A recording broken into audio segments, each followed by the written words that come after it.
নবীজি ওযু করতেন, সাহাবায়ে কেরাম আঁচলে পাইতে রাখতেন, একটা পানির ফোঁটাও নিচে পড়তে দেয় না। যার ভাগে যতটুকু পড়ে ওইটা নিয়ে কেউ পাত্রের ভিতরে রাখে, ওইটা নিয়ে কেউ মুখে মাখে, ওইটা নিয়ে কেউ বুকে মাখে, ওইটা নিয়ে কেউ মাথায় মাখে। বলেন না সুবহানাল্লাহ। আরে এখন তো গ্যাস্ট্রিক হইলে ওষুধ খায়, মাথা ব্যথা হইলে ওষুধ খায়, হৃৎপিণ্ডতে ব্যথা হইলে ওষুধ খায়, যত সমস্যার জন্য ওষুধ। সাহাবায়ে কেরাম ওষুধ পান করতেন আমার নবীজির থুতু, আমার নবীজির পানি মুবারক।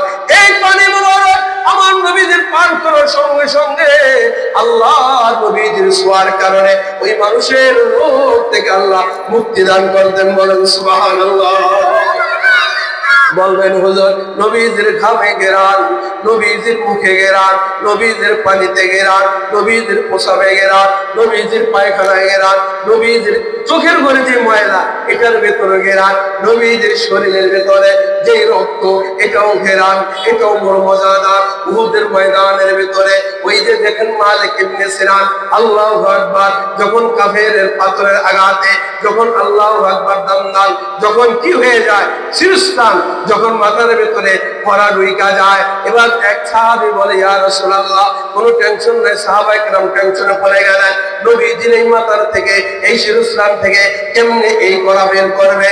সাহাবা মালিক ইবনে সিনান বলে না না না, আশেপাশে কোনো ডাক্তার নাই, নিতে পারবো না কোনো ডাক্তার, না কোনো যন্ত্র দরকার নাই, আমার দিকে তাকাও। মালিক ইবনে সিনান এবার ওই পড়া ধরে যখন দাঁত দিয়ে টান দেয়, দাঁত একটা ভাঙা যায়, পড়া একটা উঠা আসে, রক্ত বের হইতে আরম্ভ করে দেয়। মেরে মুহতারাম ভাইও, রক্ত বের হইলে এবার রক্তগুলা বের হইয়া গেলে এক সাহাবী বলে ভাই তোমার দাঁত ভেঙে গেছে, তুমি এই কাজ ছেড়ে দাও, আমি নিয়ে নি।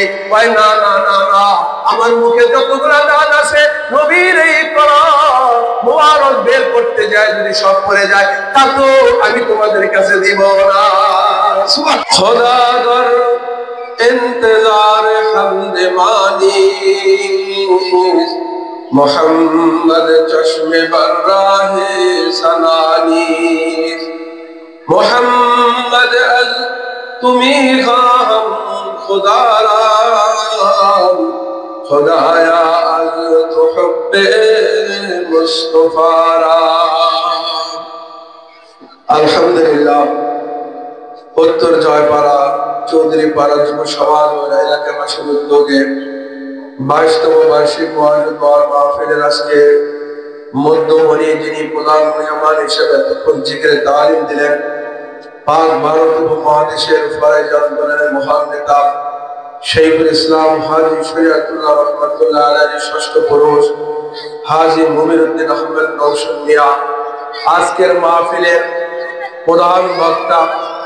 আরব জাহান ভ্রমণকারী লক্ষ যুবকের হৃদয়ের স্পন্দন, পাক ভারত উপমহাদেশ ফরাইজি আন্দোলনের অগ্রনায়ক নেতা হাজী শরীয়তুল্লাহ রহমাতুল্লাহ আলাইহির সপ্তম পুরুষ হাফেজ মাওলানা হানজালা সাহেব পীরজাদা বাহাদুরপুর, সভাপতি হাজী শরীয়ত হাজী সমাজ কল্যাণ হাজী শরীয়তুল্লাহ সমাজ কল্যাণ পরিষদ। মেরে মুহতারাম ভাইও, এই বাবারা কথা বলে না, এখন সকলে নীরব থাকে। ইশা হুজুরে বয়ান করে গেছেন, এরপর আমাদের বিশ্ব পীর যারা আসবেন, এর ভেতরে আমি একদম আপনাকে আমি জান্নাতের গেট থেকে নিয়ে জাহান্নামের ভেতরে ঘুরাই আবার জান্নাতের ভেতরে পৌঁছানোর মতো একটু সুযোগ আমাকে দিতে হবে। এই বয়ানটা করে আমি আমার বয়ানকে শেষ করে দেবো। বলেন ইনশাআল্লাহ বলেন। আমরা সকলে কথা কি বুঝতেছি? ইনশাআল্লাহ। যদি বোঝেন একদম আমার দিকে বলো, না ডাইনে না বামে না পিছনে না সামনে। যারা বাহিরে আছেন মেহেরবানি করে অনেকক্ষণ ঘোরাঘুরি করছেন, সকলে প্যান্ডেলে চলে আসেন। তো এখনই আমার বয়ান শুরু হয়ে যাবে। এই জন্য আমার ভাইয়েরা আল্লাহর দরবারে শুকরিয়া আদায় করি। আল্লাহ তাআলা আপনাকে আমাকে এই বেহেশতের বাগানে আসবার মতো তৌফিক দান করেছেন, বলে আলহামদুলিল্লাহ। লক্ষ কোটি দরুদ ও সালাম বিশ্ব মানবতার কান্ডারি, বিশ্ব মানবতার মুক্তির দিশারি সাইয়্যিদুল মুরসালিন রাহমাতুল লিল আলামিন শফিউল মুজনাবিন খাতামুন নবীন সাইয়্যিদুস সাকালাইন ইমামুল মুরসালিন শফি আযম রাসূল আকরাম রহমাতে আলম, নবীউল আরব ওয়াল আজম, হাবিবে কিবরিয়া, আশরাফুল আম্বিয়া, সাইয়্যিদুল আম্বিয়া, ইমামুল আম্বিয়া জনাবে মুহাম্মদুর রাসূলুল্লাহ সাল্লাল্লাহু আলাইহি ওয়াসাল্লামের উম্মত করে আল্লাহ তাআলা আপনাকে আমাকে এই পৃথিবীতে পাঠিয়েছেন বলে আলহামদুলিল্লাহ। মেরে মুহতারাম ভাই, বয়ানের আগে ভূমিকা শুরুর একটি কথা আপনাকে দিতে চাই। সমাজটা আজকে নষ্ট হয়ে গেছে। আমি আপনাকে কিছু চরিত্র সম্পর্কে বয়ান করব, যেই চরিত্রটা ভালো হইলে আপনার জন্য জান্নাত অলরেডি তৈয়ার হয়ে যাবে। বলেন সুবহানাল্লাহ। আমরা কারো কারো মানুষকে বলি ও বাঘের মতো চরিত্র, ওর চরিত্রটা শুয়োরের মতো, ওর চরিত্রটা কুকুরের মতো, এরকম বলি কি বলি না? চরিত্র চার প্রকার। চরিত্র কয় প্রকার? আজকে আমরা এই সবকটা খালি শুনবো। চরিত্র কয় প্রকার? 1 নম্বর অসৎ চরিত্রবান, 2 নম্বর হলো সৎ চরিত্রবান, 3 নম্বর হলো উত্তম চরিত্রবান, 4 নম্বর হলো মহান চরিত্রের অধিকারী। বলেন সুবহানাল্লাহ। এবার আমি প্রথম জানবো অসৎ চরিত্রবান ব্যক্তি কি? কথা বলেন ঠিক কিনা? অসৎ চরিত্রবান ওই ব্যক্তি যার দ্বারা মানুষ ক্ষতিগ্রস্ত হয়, যার দ্বারা মানুষ মিথ্যা মামলায় জর্জরিত হয়, যার দ্বারা মানুষ জমিনকে আত্মসাৎ করে নিয়ে নেয়, যার দ্বারা মানুষ বিপদে পড়ে, যার মাধ্যমে মানুষ বিপদে পড়ে, যার অত্যাচারে মানুষ মাজলুম হয়, এই ব্যক্তির চরিত্রটা হইল অসৎ চরিত্র। বলেন এই ব্যক্তির চরিত্রটা কি? এক কথা হইল আমার দ্বারা কেউ ক্ষতিগ্রস্ত হইলে আমার চরিত্রটা হবে অসৎ চরিত্র। বলেন আমার দ্বারা কেউ ক্ষতিগ্রস্ত হইলে এই চরিত্রটার নাম কি? অসৎ চরিত্র। অসৎ চরিত্র হইলে লাভটা কি? হাসরের ময়দান। খেয়াল করেন, হাসরের ময়দান আল্লাহ তাআলা নেক আমলের একটা ব্যবস্থা করেন, নজর দেওয়া। অসৎ চরিত্রের আমলটা নেকি যদি কিছু থাকে, যার উপরে জুলুম করেছিল, যাকে মিথ্যা মামলা দিয়ে জেলখানার ভেতরে ঢুকাই দিয়েছিল, এই মাজলুম, এই জালেম ব্যক্তির নেক আমল গুলা, এই অসৎ ব্যক্তির নেক আমল গুলা যার উপরে জুলুম করেছিল তাকে দান করা হবে। বলেন সুবহানাল্লাহ। কেউ যদি আমার উপরে জুলুম করে, হাসরের ময়দানে তার নেক গুলা আমাকে আল্লাহ তাআলা দিয়ে দিবে। বলেন তো তার নেক যদি আমারে দিয়ে দেয়, তার আর নেকি আসেনি? নেকি না থাকলে যায় কোথায়?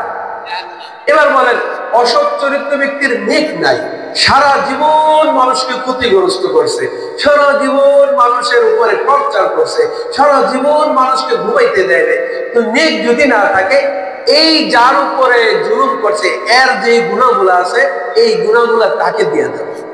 সুবহানাল্লাহ বলেন না? তাহলে লাভ হলো কি?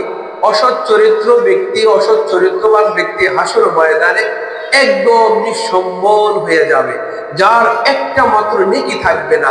এই নেকি দিয়ে সে জান্নাতের আশা করা যায়। তাহলে অসৎ চরিত্রবান মানুষ ভালো না খারাপ? বলেন ভালো না খারাপ?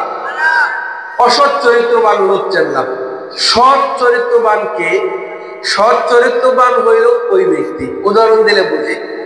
আমি মাওলানা সাহেবের কাছ থেকে, মাওলানা সাহেব আমার কাছে 10,000 টাকা পাইব, আমি মাওলানা সাহেবরে 1 বছর ঘুরাই, 2 বছর ঘুরাই, মাওলানা সাহেব আর সবুর করে না। তাকে জায়েজ যে আমি যেহেতু দিতে পারি না, আমার একটা ছাগল আছে 10,000 টাকা, এই 10,000 টাকা ছাগল বিক্রি করে তার টাকা সে নিয়ে নেওয়া, এটা শরীয়তে জায়েজ। এটা হলো সৎ চরিত্রবান ব্যক্তি, এই খারাপ কাম করে নাই। যদি 20,000 টাকা বিক্রি করে নেওয়া যায় তাহলে সেও অসৎ হবে। যদি সমান সমান তিনি যা পাবেন তা নেয়, তাহলে এটা হবে সৎ চরিত্রবান ব্যক্তি। বলেন সুবহানাল্লাহ। এটা জায়েজ। মানে একটা কেউ ঘুষি দিছে, আমি তাকে পাল্টে একটা ঘুষি দিয়ে দিলাম, সমান সমান সৎ চরিত্র মানুষ, বেশি দিতে পারবো না। সে ঘুষি দিছে 10 ভোল্টের, আমি ঘুষি দিলাম 30 ভোল্টের, তাহলে 30 ভোল্টের দিলে আমি অসৎ হয়ে যাব। যদি 10 দেই আমি সৎ, গুনার কাজ করি না। বলেন গুনার কাজ করি না। ইনি হইল সৎ চরিত্রবান মানুষ। 3 নম্বর হইল উত্তম চরিত্র। উত্তম চরিত্র হইল আমার কেউ একটা ঘুষি মারছে, আমি তারে ঘুষি না দিয়া মাফ করে দিছি। সুবহানাল্লাহ বলেন না? এই মানুষটার আখলাক হলো উত্তম আখলাক, বলেন সুবহানাল্লাহ। মহান চরিত্রের অধিকারী কোন ব্যক্তি? আমারে কেউ ঘুষি দিছে, আমি মাফ করে দিছি, মাফ করে ক্ষান্ত হই নাই, ওই মানুষটাকে মাঝে মাঝে চা খাওয়াই, মাঝে মাঝে বিপদে পড়লে সহযোগিতা করি, মাঝে মাঝে যেই কোনো ব্যথা পাইলে আমি তার ব্যথাকে দূর করার জন্য চেষ্টা করি। এই মানুষটা হইল মহা চরিত্রের অধিকারী, বলেন সুবহান। মহা চরিত্রের অধিকারীকে কোরআনুল কারীমের ভাষায় বলা হয় খুলুকে আযীম। উত্তম চরিত্রওয়ালাকে বলা হয় খুলুকুন কারীম, আর সৎ চরিত্রবানকে বলা হয় খুলুকুন হাসান। এই তিন শ্রেণীর নামকে আল্লাহ তাআলা মুসান্নিফরা এভাবে বয়ান করছেন। তাহলে সর্বোত্তম পাইলাম হলো খুলুকে আযীম, বলেন সুবহানাল্লাহ। এটাই হাদিসের কোরআনুল কারীম বলেন ওয়া ইন্নাকা লাআলা খুলুকিন আযীম। বন্ধু, আমি আপনাকে মহান চরিত্রের অধিকারী দিয়ে বানাইছি, বলেন সুবহানাল্লাহ। বয়ানের ভেতরে চলে যাব, সবাই আমার দিকে খেয়াল। তাজা খাহি দাস তানলার দাগো হায়ে সিনারা, তাজা খাহি দাস তানলার দাগো হায়ে সিনারা, গাও গায়ে বাজ খানি কিসায়ে ফারিনারা। জয়পারের মানুষরা ভালো করে শোনেন, সমাজে চলতে হবে, আপনাকে বসবাস করতে হবে। আমি যেন কুকুর না হয়ে যায়, আমি যেন ছাগল না হয়ে যায়, আমার আচরণটা যেন বাঘের মতো না হয়ে যায়, আমি যেন মুহাম্মদুর রাসূলুল্লাহ সাল্লাল্লাহু আলাইহি ওয়াসাল্লামের মতো চরিত্রবান হয়ে যায়। কে কে রাজি আছেন ইনশাআল্লাহ? মেরে মুহতারাম ভাই, তাহলে অসৎ চরিত্র মানুষগুলা হাসর ময়দানে জাহান্নামে চলে যাবে। না না না না, আমি অসৎ চরিত্রের মানুষ হব না, সৎ চরিত্রের মানুষগুলা রেহাই পাবে। আমি এটাও হব না, আমি মধ্যম চরিত্র মানুষ হইতে চাই। তাহলে আপনাকে কেউ কষ্ট দিলে মাফ করে দিবেন। না না না না, আমি মহৎ চরিত্রের অধিকারী হইতে চাই। তাহলে আপনাকে মাফ করলে ক্ষান্ত হবেন না, মাফ করলেই চলবে না। মাঝে মাঝে সে দুঃখ কষ্ট পাইলে তার সহযোগিতা করার নাম হইল মহান চরিত্রের অধিকারী, বলেন সুবহানাল্লাহ। মেরে মুহতারাম ভাই, আমার নবীকে আল্লাহ তাআলা বানাইছিলেন খুলুকুন আযীম, মহান চরিত্রের অধিকারী কইরা।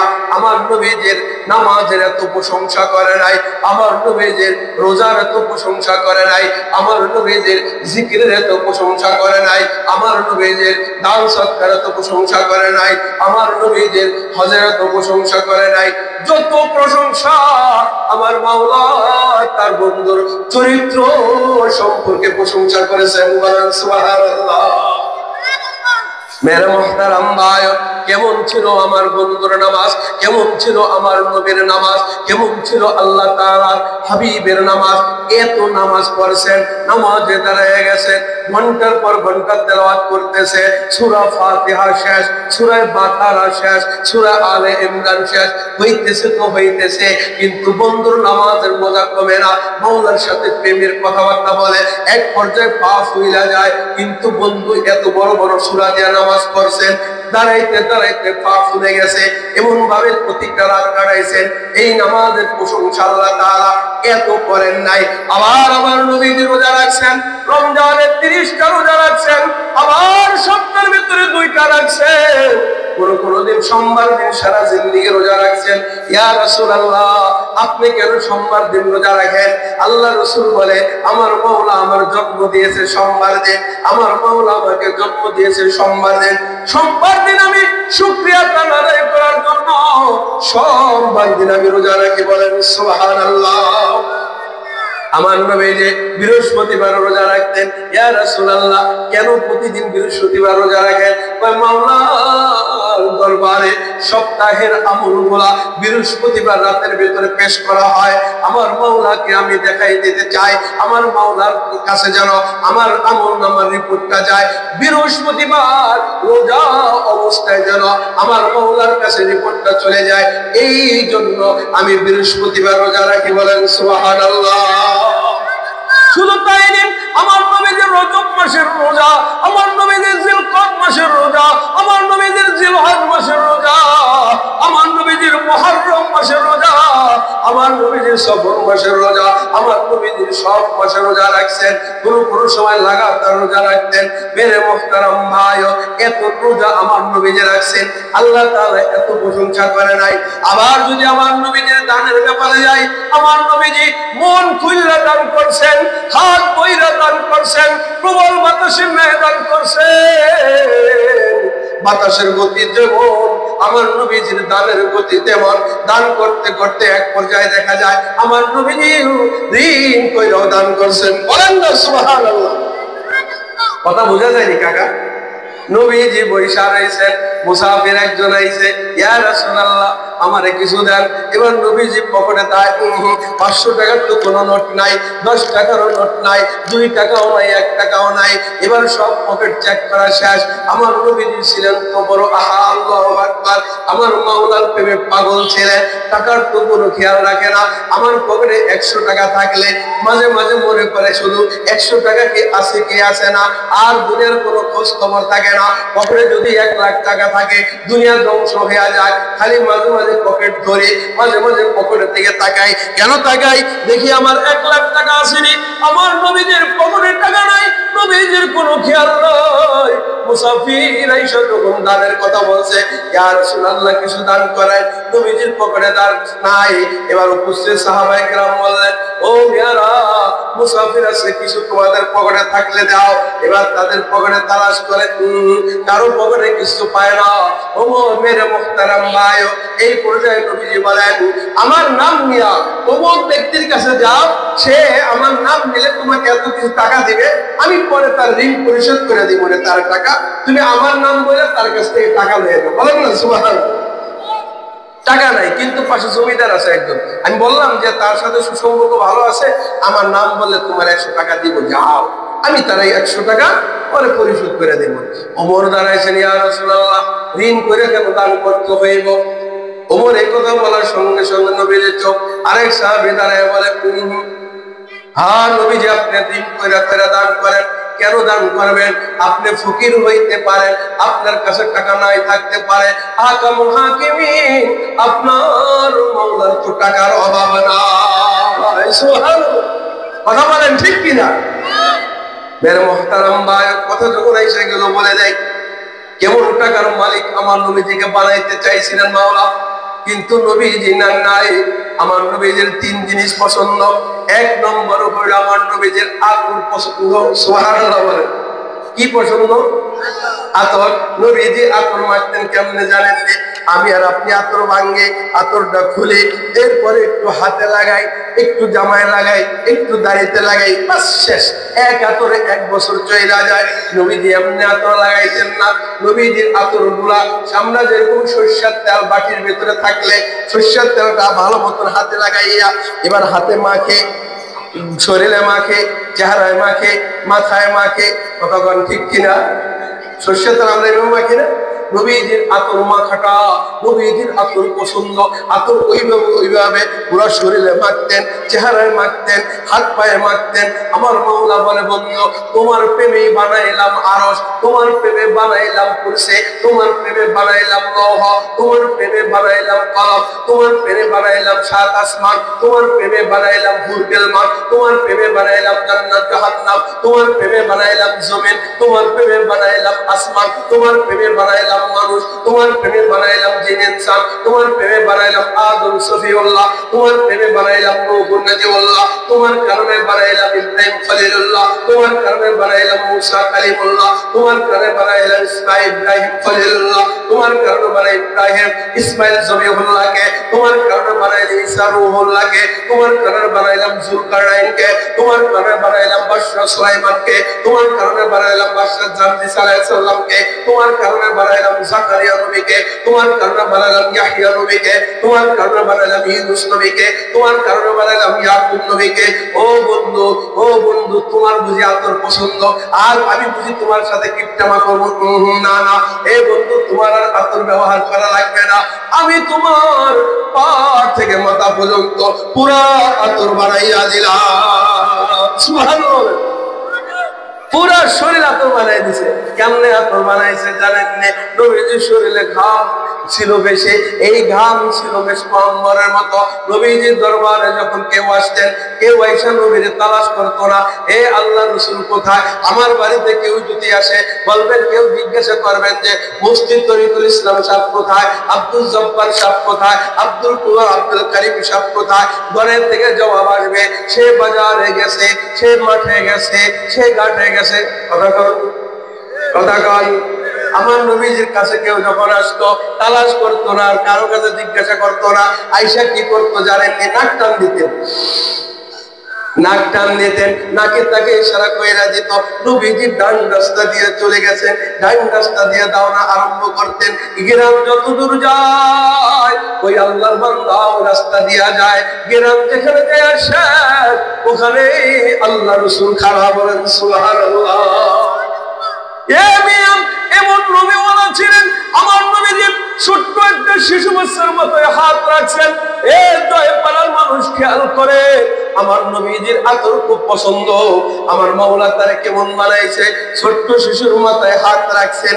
এই শিশু বাচ্চাকে নিয়ে মা যেখান দিয়া যায় খুশবুর তুফান ছড়াইতে ছড়াইতে যায়। এই শিশু বাচ্চাকে নিয়ে খালা যেখানে বেড়াইতে যায় খুশবুর তুফান নিয়ে বেড়াইতে যায়। এই শিশু বাচ্চাকে নিয়ে বাবা যেখানে যেখানে যায় রাস্তা দিয়ে শুধু বেশ কম্বর মতো ঘ্রাণ বের হয়, মানুষ পাগল পারা হয়ে যায়। এখান দিয়ে কি নবীজি যাচ্ছেন? কয় না না না, এখান দিয়ে নবীজি যায় না। কয় কে যায়? কয় শিশু যায়। এত ঘ্রাণ পাইলো কোথায়? কোন দোকানের আতর লাগায়, কোন দোকানের সেন্ট লাগায়? কয় আমার বাচ্চাকে কোনো আতর লাগাই না, আমার বাচ্চাকে কোনো সেন্ট লাগাই না। তাহলে ব্যাপার স্যাপার কি? ঘ্রাণ আসে কোথায় থেকে? কয় আল্লাহ রসুলের হাত আল্লাহ বানাইছিলেন বেশ আম্বরের মতো। এই সুন্দর হাত, এই গ্রামওয়ালা হাত, এই বেশ আম্বরওয়ালা হাতকে আমার শিশু বাচ্চার, আমার শিশুর মাথার উপরে রাখছে। ওই হাতের ছোঁয়া পাইয়া আমার শিশু বাচ্চার মাথার থেকে বেশ আম্বরে গ্রাম বের হইতে আরম্ভ করে দিয়েছে। আরো জোরে বলেন না, আরো জোরে বল। একদিন না না না না, শিশু বাচ্চা বড় হয় 1 বছর, 2 বছর, 10 বছর, 20 বছর, 30 বছর, 50 বছর, 100 বছর বড় হয়। বড় হইয়া কত হাজার শ্যাম্পু ব্যবহার করছে, কত সাবান ব্যবহার করছে, ঘেরান কিন্তু তার কমে না। এই বিবাহ করে, এর থেকে বাচ্চা হয়, এই ঘেরান নবীর হাতের সোয়ার ঘেরান ওই তার সন্তানের মাথায় থেকে বের হয়। সুবহানাল্লাহ কর না, জোরে হয় নাই সুবহানাল্লাহ। ওই শিশু বাচ্চা বড় হয়, বড় হইয়া তিনি বিবাহ করেন, এর থেকে বাচ্চা হয়, তার মাথায় থেকেও ঘেরান। মনে করেন না সুবহানাল্লাহ। এই শিশু বাচ্চা বড় হয়, এর বিবাহ শাদী করে, এর পেটে বাচ্চা হয়, এর মাথায় থেকেও ঘেরান। এইভাবে করতে করতে সপ্তম পুরুষ পর্যন্ত, সপ্তম পুরুষ পর্যন্ত নবীর হাতের ছোঁয়ায় বেশ তো আমার মতো ঘেরান বের হয়েছে। কত পুরুষ পর্যন্ত? জোরে বলেন, কত পুরুষ? না আপনারা কি ওয়াজ বুঝেননি? বোঝেননি কাকা? বুঝলে হ না তো কিছু কর না, বোঝেননি?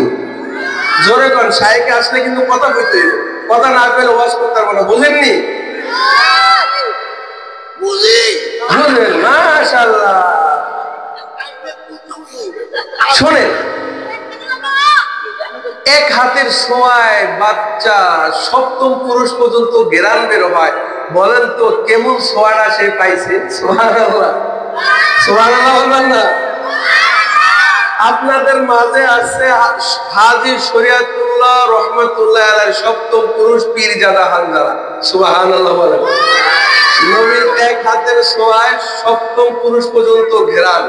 আপনারা কপাল ভালো, হাজী শরিয়াতুল্লাহ রহমাতুল্লাহ আলাইহি যেই রূপ আর যেই চিন্তা চেতনা, যেই মনের কামনা আর বাসনা ছিল পৃথিবীর মানুষকে নিয়ে, ফরেজ নিয়ে, সেই চিন্তা চেতনায় সপ্তম পুরুষকে দেখলেই, সপ্তম পুরুষ এর বয়ান শুনলে, পীরজাদা হানজালা হুজুরের বয়ান শুনে বুঝতে পারবেন হাজী শরিয়াতুল্লাহকে পায় নাই, কিন্তু হাজী শরিয়াতুল্লাহর উত্তরসূরি সপ্তম পুরুষের ভেতরে হাজী শরিয়াতুল্লাহ রহমাতুল্লাহ আলাইহি পুরো প্রতিচ্ছবি আল্লাহ তাআলা পাঠাই দিয়েছেন। বলেন সুবহানাল্লাহ।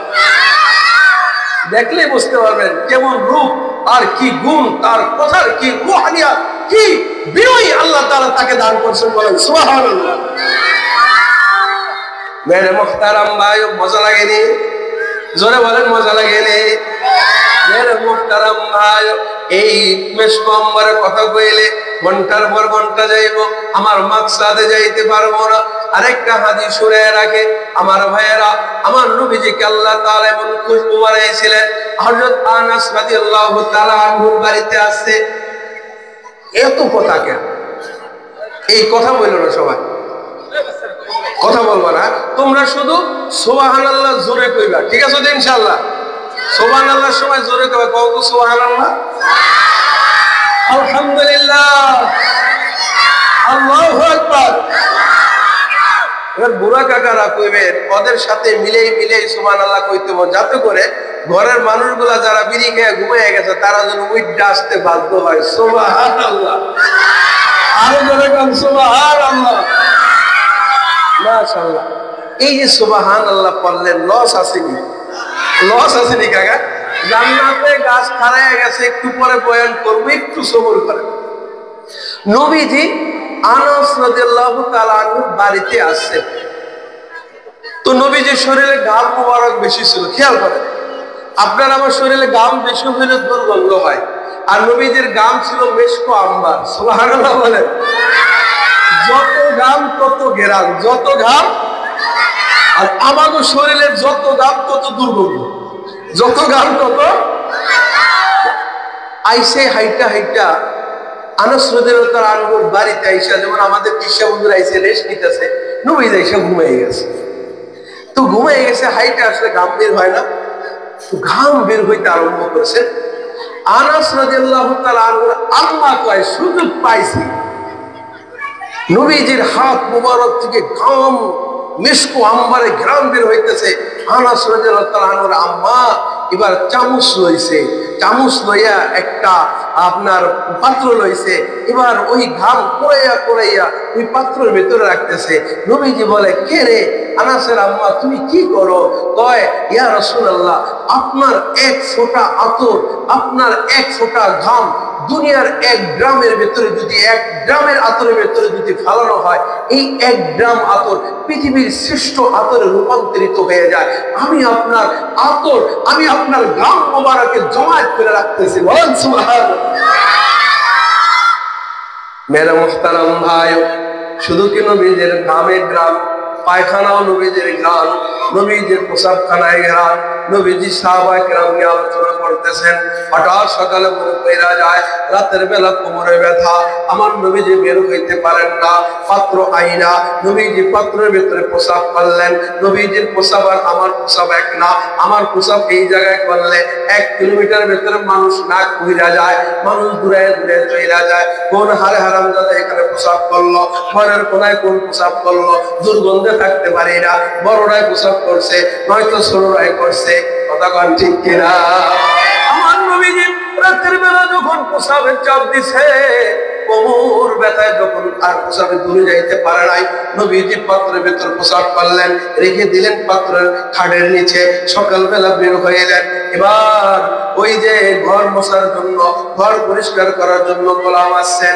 এ মেয়ের মুহতারাম ভাই, ঘর ঝাড়ু দিতেছেন, হঠাৎ তার পানির পিপাসা লাগা যায়। পাত্র এবার নিচের দিকে তাকায়, দেখে পাত্রের ভেতর ঝলমল সুন্দর, আল্লাহু আকবার, এমন সুন্দর পানি আর হয় না, ঘেরানোলা পানি। তিনি ওই পানি পান করলেন, পান কইরা ঘর ঝাড়ু দিয়া এবার তিনি রওনা আরম্ভ করলেন।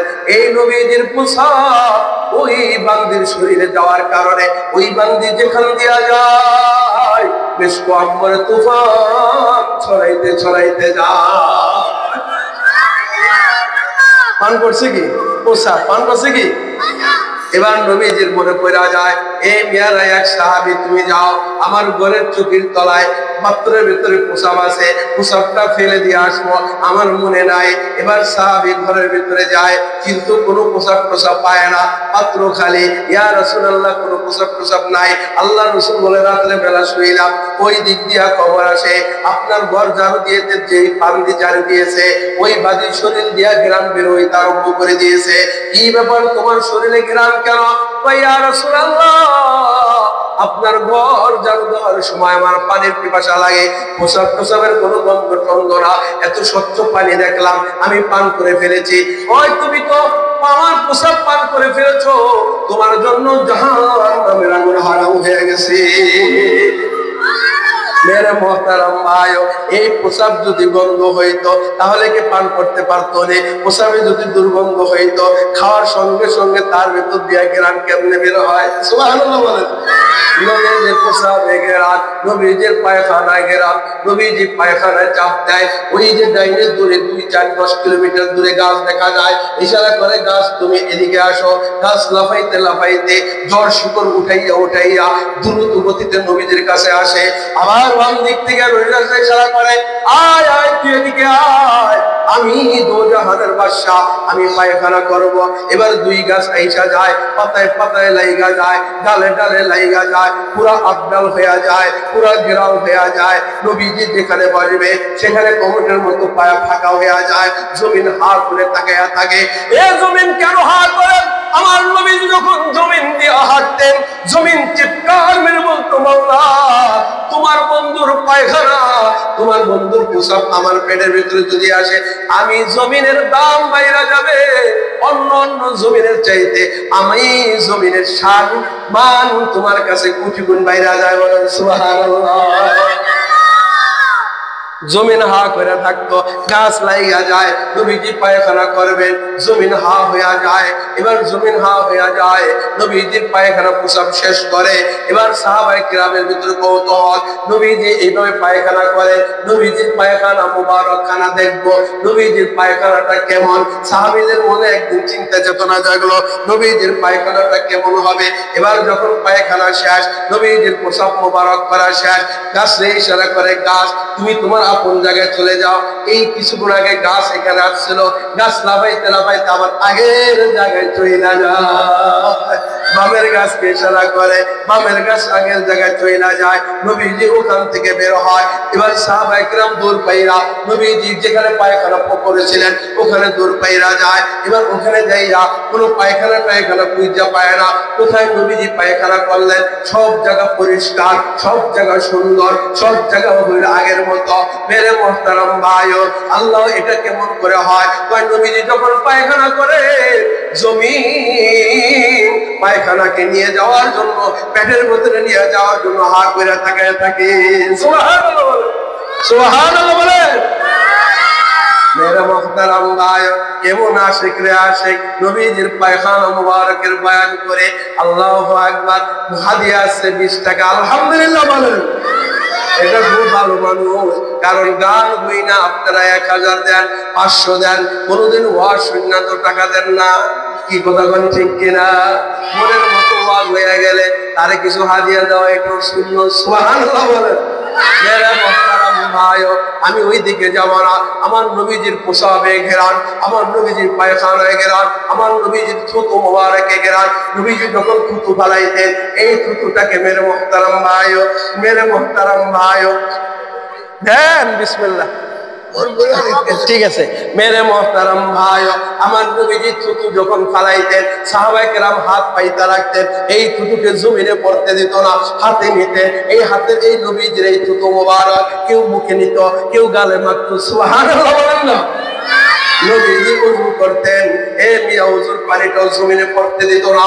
আমার নবীজি যখন ওযু করতেন, জয় পাড়ার মানুষ খেয়াল করে শুনে রাখো, তুমি তোমার পেশাবকে ওই নাইবে নবীকে পাইলে যেমন ইজ্জত করবা, তোমার পেশাব হুজুরকে যদি অন্য ইজ্জত করতে পারো মানুষ, এই ইজ্জত তোমাকে টাইনা টাইনা হাসরের ময়দানে নবীর কাছে লইয়া যাবে। নবী ওযু করতেন, সাহাবায়ে কেরাম আঞ্চলে পাইতে রাখতেন, একটা পানির ফোঁটাও নিচে পড়তে দেয় না। যার ভাগে যতটুকু পড়ে ওইটা নিয়ে কেউ পাত্রের ভিতরে রাখে, ওইটা নিয়ে কেউ মুখে মাখে, ওইটা নিয়ে কেউ বুকে মাখে, ওইটা নিয়ে কেউ মাথায় মাখে। বলেন না সুবহানাল্লাহ।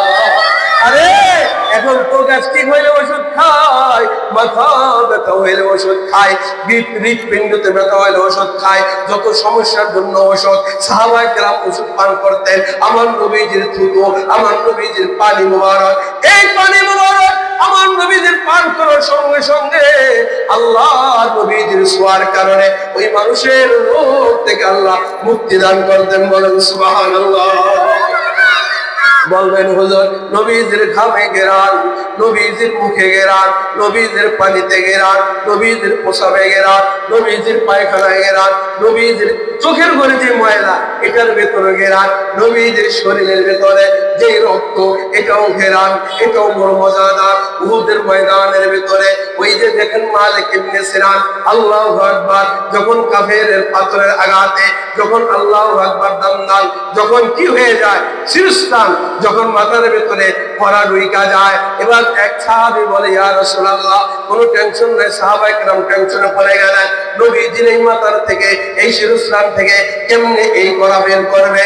সাহাবা মালিক ইবনে সিনান বলে না না না, আশেপাশে কোনো ডাক্তার নাই, নিতে পারবো না কোনো ডাক্তার, না কোনো যন্ত্র দরকার নাই, আমার দিকে তাকাও।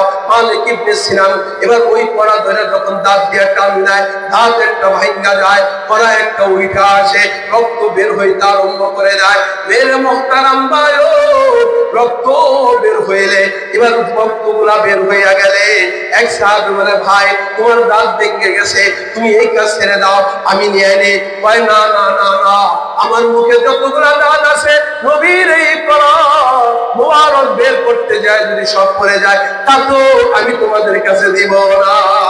সুবহানাল্লাহ বলুন।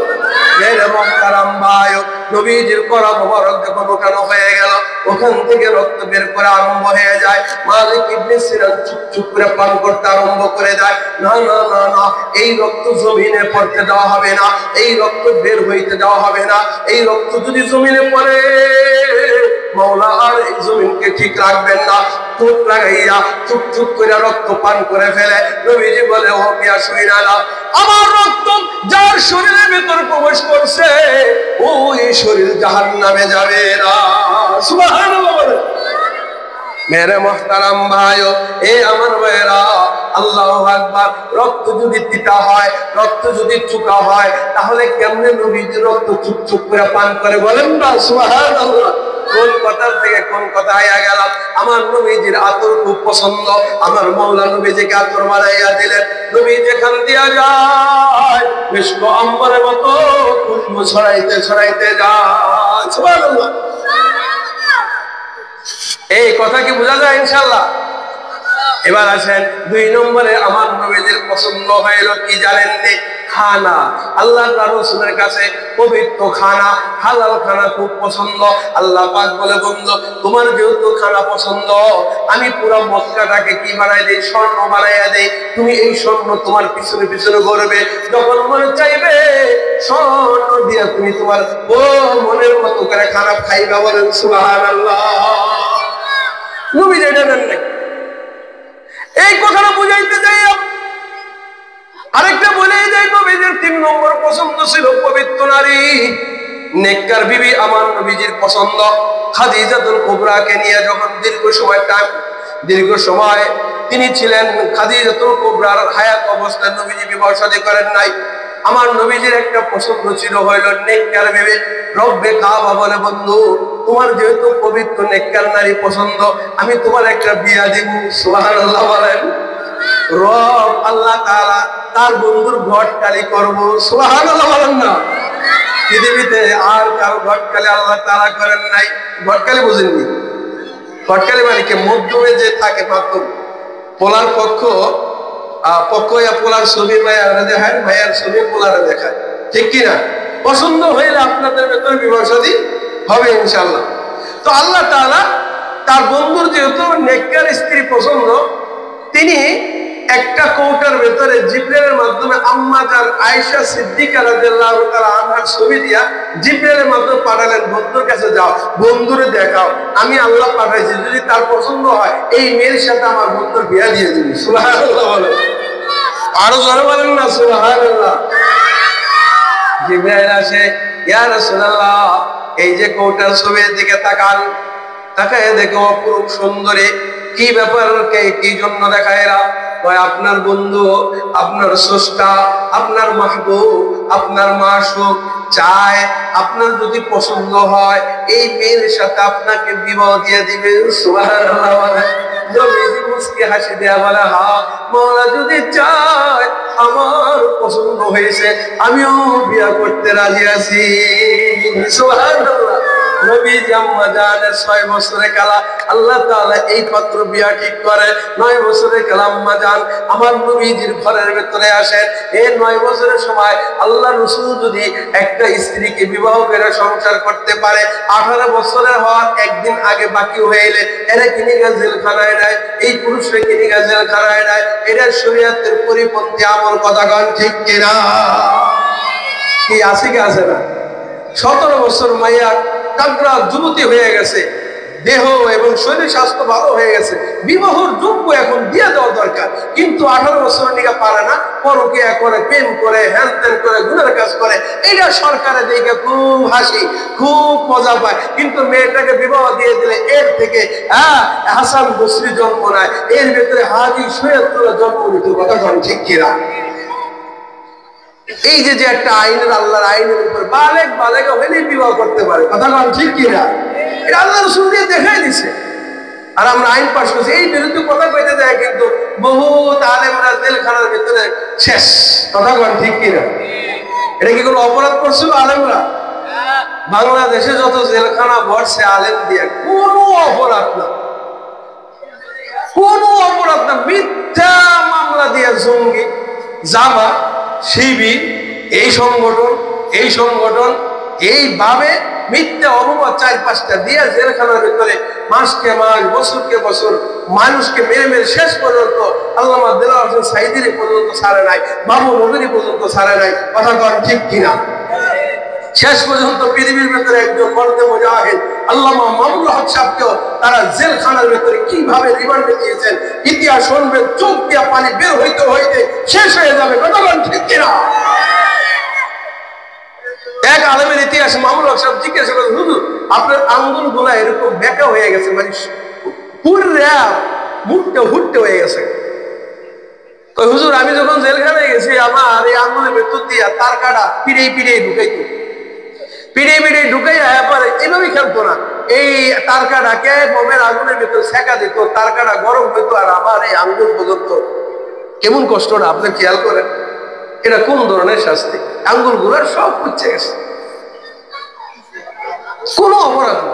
এ হুজুরের চোখ লাল করতো, কি ব্যাপার হুজুর চোখ লাল কা? আয়সা আমার ঘুষি দিত, ঘুষিটা যখন চোখ বরাবর দিত চোখটা পিছনের দিকে চলে যেত। খোদার কাছে কইতে পারলাই এই সেটা বড় শাস্তি আমার নিয়ে না, কিন্তু মালিক তো বাঁচায় রাখছে চোখ। সেই জন্য একটা না দুইটা না, এভাবে তার মন যত চাইতো চক্ষুটা যখন আবার কতক্ষণ করে ঘুরে আবার চোখের জায়গায় আসতো, আমার একটা ঘুষি দিত। এবার বোঝেন কি পরিমাণ টর্চার করছে এই মানুষরা জেলখানার ভিতরে নির্ভ আলেমদেরকে। কথা বলেন ঠিক কিনা? গজব পড়ে নাই? কথা কন, গজব পড়ে নাই? মেরে মহতারাম ভাইও কথা এসে গেল, আমি ওই জায়গায় যাব না। বড় কষ্ট দিয়েছে মানুষদেরকে, বড় কষ্ট দিয়েছে মানুষদেরকে, নাইবে রসুলদেরকে কষ্ট দিদি তার কিছু রাখে নাই। একজন ইমাম 8,000 টাকার বেতন, মামলা লাগাইছে 2 থেকে 3টা 4টা, মাসকে মাস হাজিরা আর ঘুষ দিতে দিতে বাড়ি গাড়ি নারী সব গেছে। এখন আর কেউ তার ছাড়াইতে যায় না, টাকা নাই। শত শত বছরকে বছর জেলখানার ভিতরে কষ্ট হয়েছে এমন মানুষ আছে না? কোনো অপরাধ না, চুরি করে আরেকজনে কাল্লা চোরার নাম পরে ভালো মানুষ, জেনা করে ক্ষমতাশালী মানুষেরা ধরে দেয়, পাড়া প্রতিবেশীর চা বিক্রেতাকে ও রাত 10টা বাজে বের হয়েছে। কথা বলেন ঠিক কিনা?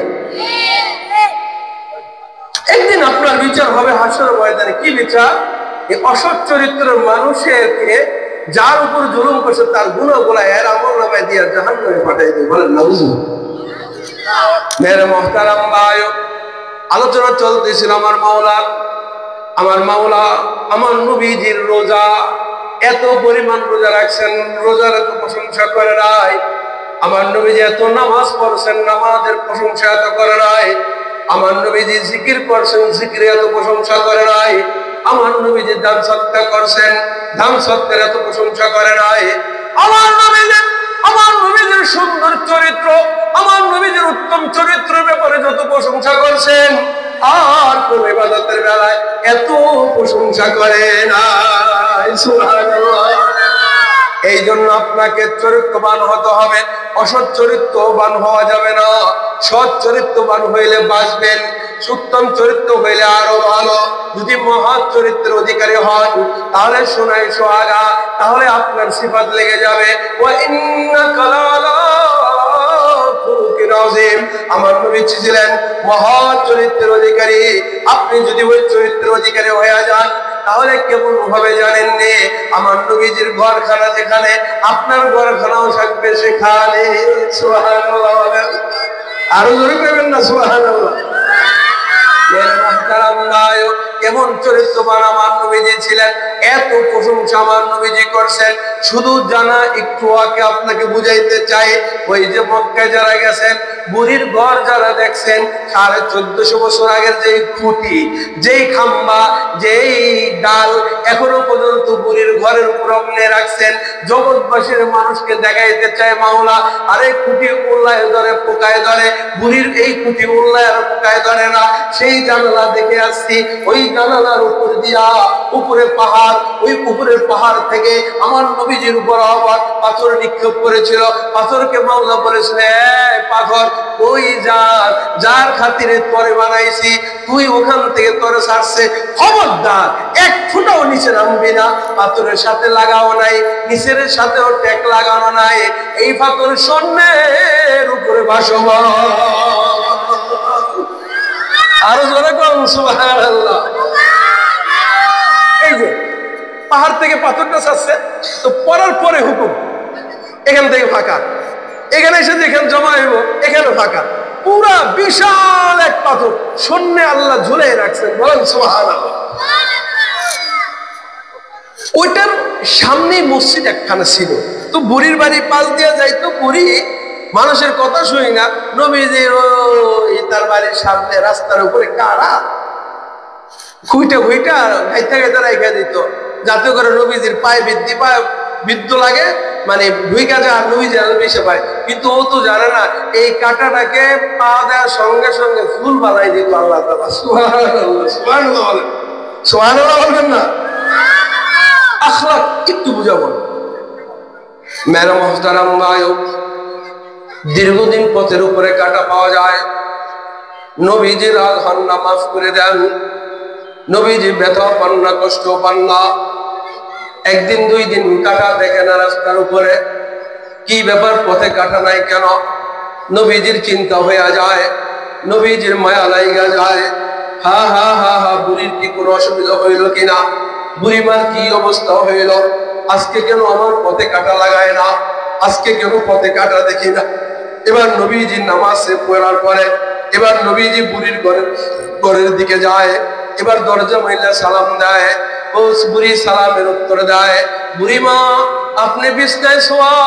কয়ে হা হা হা, আজকে কয়েকদিন ধরে জ্বর, বিছানা থেকে উঠতে পারি না। জয়পাড়ার মানুষ একটু খেয়াল করে রাখো, একটু মনোযোগ সহকারে শোনো। বুড়িমা আপনার কি হয়েছে? কয় জ্বর। এই 2 দিন কিছু খাইছেন নি? কয় খাই নাই। বাজার করতে যাইতে পারি নাই, কিছু খাইতে পারি নাই। বুড়িমা আপনার বাজারের ব্যাগটা দেন। ব্যাগটা দেওয়া হয়। নবীজি বাজারে যায়, শাকসবজি তরি তরকারি কেনে, নবীজি নিজ হাতে কোটে, এবার নিজ হাতে রান্না করে বুড়িমার মুখে খাওয়া তুইলা দেয়। এবার বুড়ি জিজ্ঞাসা করে, তুমি কেডা বাবা?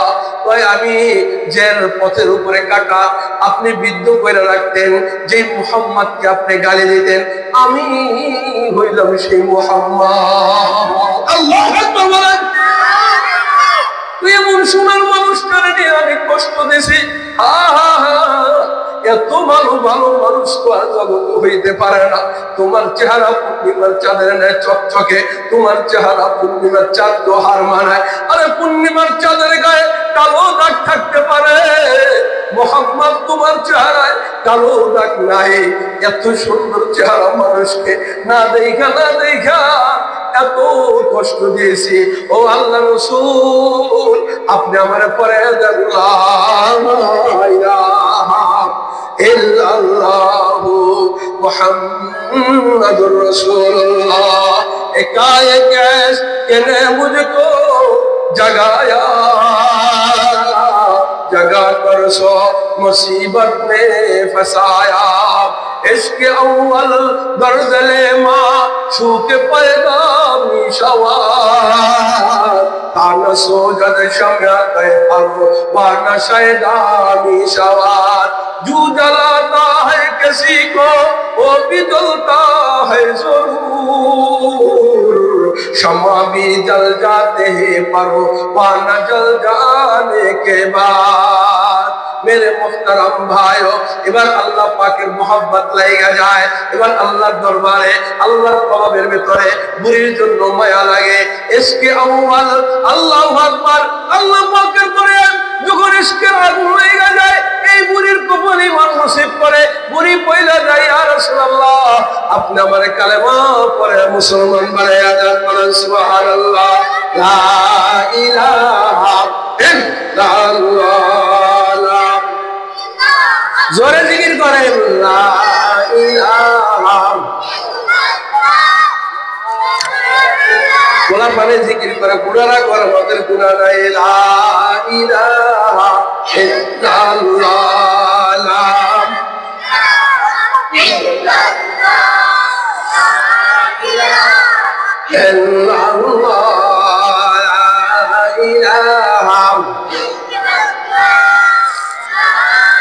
জিকির করেন না। বাড়ি ওয়ালার বাড়ি থাকবে, ওয়ালা থাকবে না,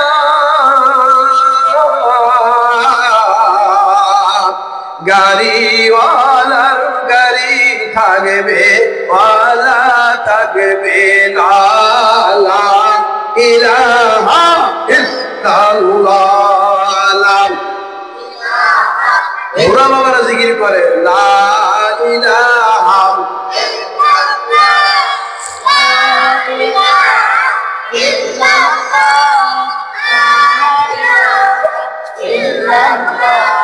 লা ইলাহা ইল্লাল্লাহু মুহাম্মাদুর রাসূলুল্লাহ।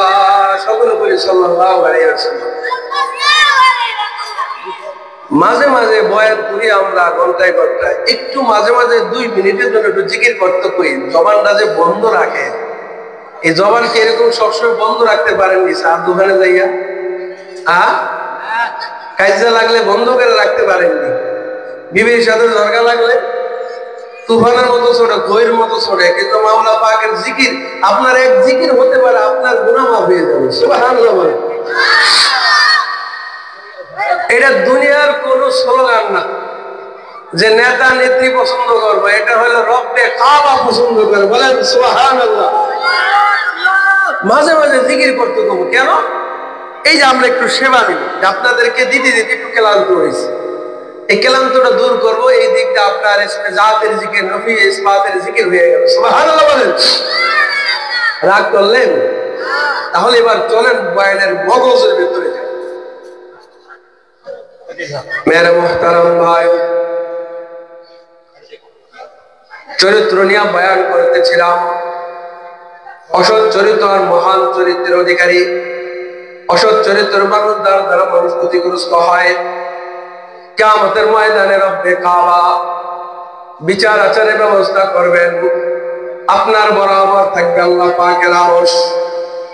আপনি যেই দিকে তাকায় থাকবেন, আপনার নাক বরাবর আল্লাহ পাক আরশ সাজাইবেন।